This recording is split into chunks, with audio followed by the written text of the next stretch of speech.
ইয়ামিন হক ববি ঢাকায় সিনেমার একজন পরিচিত মুখ। ২০২৪ সালে সর্বশেষ তাকে দেখা গিয়েছিল প্রেক্ষাগৃহে।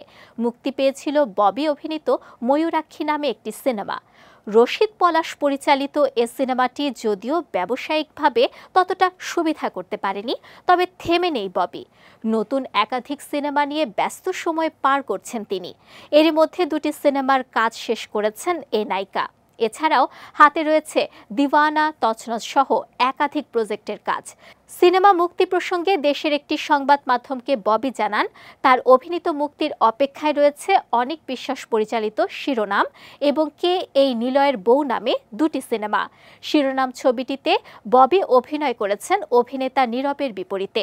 এদিকে বর্তমান ব্যস্ততা নিয়ে ববি বলেন, সিনেমার কাজ শেষ হওয়ার পর শিল্পীরা মুক্তির জন্যই মূলত অপেক্ষায় থাকেন। একটি কাজ মুক্তি পাবে, এটি শিল্পীর জন্য অবশ্যই আনন্দের। দর্শকদের দেখানোর জন্যই তো সিনেমা করা। আমিও তাই সেই অপেক্ষায় আছি।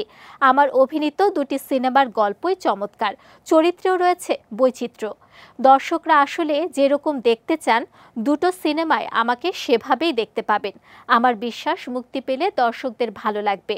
বর্তমানে ববি রয়েছেন অস্ট্রেলিয়ার সিডনিতে। সেখানে পরিবারের সঙ্গে অবসর সময় কাটাচ্ছেন তিনি।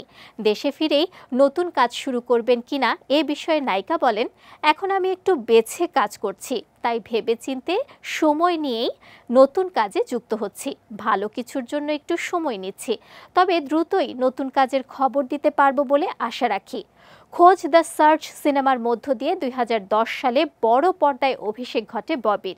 এরপর একাধিক সিনেমায় অভিনয় করেছেন তিনি, কিন্তু গত কয়েক বছর ধরে খুব একটা আলো ছড়াতে পারছেন না ববি। তার অভিনীত সর্বশেষ মুক্তিপ্রাপ্ত সিনেমা ময়ূরাক্ষী নিয়ে সমালোচনার মুখেও পড়তে হয়েছিল এ অভিনেত্রীকে।